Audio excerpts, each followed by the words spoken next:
అక్కడికెళ్ళి కూర్చుని నువ్వు తపస్సు చేసి నేను గెలిచానంటావేమిటి? అలా చెప్పకూడదు, తప్పది.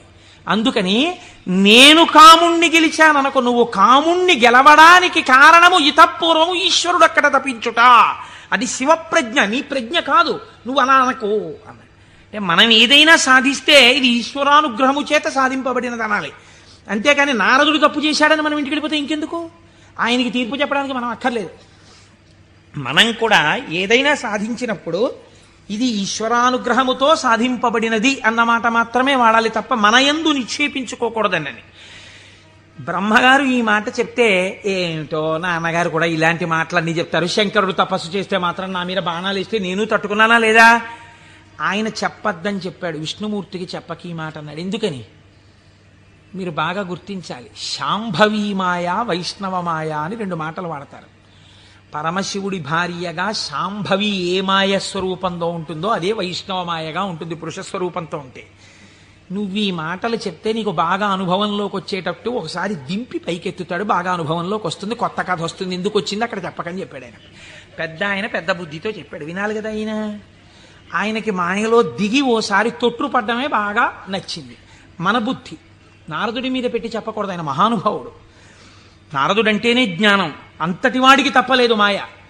ఇప్పుడు ఆయన వైకుంఠానికి వెళ్ళాడు.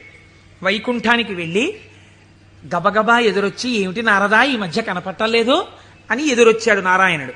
ఎదురొస్తే ఏం చెప్పమంటారు స్వామి, నేను తపస్సు చేశాను, మన్మధుడు వచ్చి నా మీద బాణాలు వేశాడు, నేను చెల్లించలేదు, నేను తపస్సునందు సిద్ధి పొందానన్నాడు.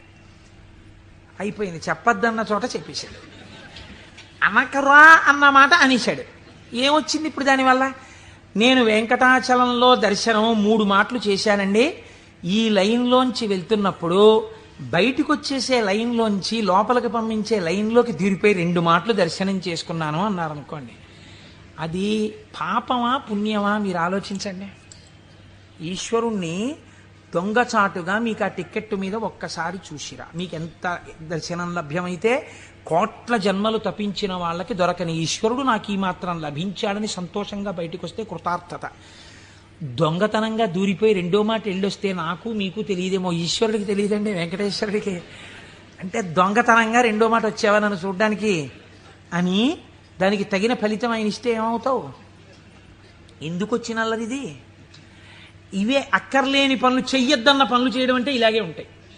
కాబట్టి ఆయనకి చెప్తే ఆయన వెంటనే అన్నాడు, అబ్బబ్బబ్బ ఎంత గొప్ప పనో, ఏది మళ్ళీ చెప్పు అన్నాడు. నేనండి తపస్సు చేసి మన్మథ బాణాలు పడితే లొంగకుండా సిద్ధి పొందాను. అబ్బా ఎంత గొప్ప విషయమయ్యా నారదా, ఎంత సంతోషంగా ఉందో నాకు. ఎవరు చేయగలరాయా ఈ పని? శివుడు చేశాడు, నువ్వు చేశావు. ఆయనకి అర్థమైపోయింది. ఓహో, అంటే ఇప్పుడు ఈయనకి బాగా పుటం పెట్టి జ్ఞానము లోపల నిలబడేటట్టుగా చెయ్యవలసిన అవసరం ఏర్పడింది. అంతేకాని ఆయన్ని చిన్నబుచ్చడం కాదు, తొట్టుపడకుండా నిలబెట్టాలి మనం అయితే ఇప్పుడు. కాబట్టి చాలా సంతోషమోయ్ అని కౌగిలించుకుని వెళ్ళిరా అన్నాడు.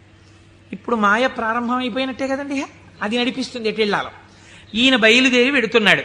వెడుతూ వెడుతూ ఒక రాజ్యంలోకి వెళ్ళాడు. ఆ రాజ్యాన్ని పరిపాలించేటటువంటి రాజు పేరు శీలనిధి, ఆయన కుమార్తె పేరు శ్రీమతి. వెళ్ళి ఆ శీలనిధి అనబడేటటువంటి రాజు యొక్క అంతఃపురంలోకి వెళ్ళాడు. మహానుభావుడు నారదుడు వచ్చాడన్నాడు, స్వాగతం చెప్పారు, పాదములు కడిగారు, తీసుకొచ్చారు, కూర్చోపెట్టారు. వాళ్ళ అమ్మాయిని తీసుకొచ్చారు. అమ్మాయినికి నమస్కారం చెయ్యమ్మా అన్నారు. ఆ పిల్ల నమస్కారం చేసింది. మా పిల్లకి ఎటువంటి వరుడు వస్తాడో చెప్పండి అన్నారు. ఆ పిల్ల యొక్క చెయ్యి చూసి త్రికాలవేది నారదుడంటే తెలియందేముందండి. ఆయన అన్నాడు, లక్ష్మీదేవికి భర్త ఎవడో, ఎవడు సర్వవ్యాపకుడో, ఎవడు నిరంతరము లోకము చేత పూజింపబడుతుంటాడో, ఎవడు మహానుభావుడో అటువంటి శ్రీ మహావిష్ణువుకు ఈమె ఇల్లాలవుతుంది అన్నాడు. అక్కడ వరకు బాగా చెప్పాడు. కానీ ఆమెని చూడగానే కామాన్ని కదా గెలిచానన్నాడు. ఈవిడ నా ఇల్లాలైతే ఎంత బాగుండో అనిపించింది. కానీ ఆవిడ జాతకంలో ఏముంది? శ్రీ మహావిష్ణువు భర్త అవుతారని ఉంది. ఈ అమ్మాయికి పెళ్లి ఎలా చేద్దాం అనుకుంటున్నావు అని అడిగాడు. రేపు స్వయంవరం పెట్టామండి, స్వయంవరంలో ఈమె వరమాల వేస్తుంది అంటే విష్ణువు సాకారుడై వస్తాడు ఈ సభలోకి. ఇప్పుడు మళ్ళీ వెనక్కి తిరిగి వైకుంఠానికి వెళ్ళాడు. వెళ్ళి, అయ్యా ఎవరికైనా చెప్పుకుంటే కొంచెం సిగ్గుచేటుగా ఉంటుంది, నా మనస్సు ఆ శ్రీమతిని పెళ్లి చేసుకోవాలి అని ఉవ్విళ్ళు ఉరిపోతోంది, ఆమె నాకు దక్కకపోతే మన్మథబాణముల చేత చచ్చిపోతాను. ఎవరండి ఇంతకు ముందు వచ్చి చెప్పినప్పుడు ఏం చెప్పాడు? మన్మథబాణములను గెలిచి తపస్సునందు సిద్ధి పొందానని చెప్పినవాడు వెనక్కి తిరిగి వెంటనే వచ్చి చెప్తున్నాడు ఇది మాయా అంటే. చూడండి, ఆమె నా ఇల్లాలు కాకపోతే నేను మన్మథబాణములకు చచ్చిపోతాను, నన్ను బతికించవయ్యా, నేను బతకాలంటే నీ రూపం నాకు రావాలి, నీ రూపం నాకు వస్తే ఆమె నా మెళ్ళలో మాల వేస్తుంది, అప్పుడు పెళ్లి చేసుకుంటాను, అందుకని నీ రూపం నాకు ఇవ్వా అని అడిగాడు. అడిగితే ఆయన మహానుభావుడు శ్రీ మహావిష్ణువు, ఆయన ఎంత చమత్కారం చేశాడో చూడండి. హరియొసగెన్మునిక మనోహరమగు తన మేని రూపు నర్రు వరుకు బైహరి శిరసున్ కూరిచే, ఇది అరయక ముని కూరుచుండె అచట మురియుచున్. హరి శరీరాన్ని ఇచ్చాడు, హరిశిరస్సుని ఇచ్చాడు. హరి అంటే రెండు అర్థాలు. హరి అంటే పాపములను హరించే శ్రీ మహావిష్ణువు, హరి అంటే కోతి. హరి శరీరాన్ని కింద వరకు ఇచ్చాడు, కోతి తలకాయని పైనిచ్చాడు. నువ్వు హరి రూపాన్ని కదా అడిగావు, హరి రూపాన్ని ఇచ్చానన్నాడు. మాట తప్పనట్టు. ఆయన ఎంత తెలివైనవాడో చూడండి. ఈయనకేం కనపడుతుంది? ఇలా చూసుకున్నాడు. శ్రీ మహావిష్ణువు చేతులు, శ్రీ మహావిష్ణువు రంగు, శ్రీ మహావిష్ణువు కౌస్తుభం, ఆ వనమాల, ఆ పట్టుపంచ, ఆ కుర్చీళ్ళు అన్ని శ్రీ మహావిష్ణువు. తన ముఖం తనకు కనపడదుగా. అద్దంలో చూసుకోవడానికి శ్రీమతి దగ్గరికి వెళ్ళిపోవాలి ముందు, స్వయంవరం అయిపోతే. అందుకని గబగబా వెళ్ళిపోయాడు. వెళ్ళిపోయి ఆ స్వయంవరంలో ఒక ఆసనం మీద కూర్చున్నాడు. ఇద్దరు రుద్రపార్షదులు అటు ఇటు కూర్చున్నారు. వాళ్ళు అన్నారు, వీడు ఎవడరా శ్రీ మహావిష్ణువులా పంచకట్టుకున్నాడు, మాలలు వేసుకున్నాడు, ఇటు ఆ కౌస్తుభం పెట్టుకున్నట్టు అలా పెట్టుకున్నాడు, ఆ వనమాల వేసుకున్నట్టు వేసుకున్నాడు, పైన కోతి మొహం, వీడిని ఎవరు పెళ్లి చేసి ఎలా శ్రీమతి మాల వేస్తుంది, ఇటు ఇలా వచ్చాడేమిటి అంటున్నారు. ఆయనకి ఎంతసేపు యావని వినిపిస్తోందంటే నా మెళ్ళో మాల వేసేస్తుందని కుళ్ళిపోయి వీళ్ళు ఇలా అనుకుంటున్నాడు.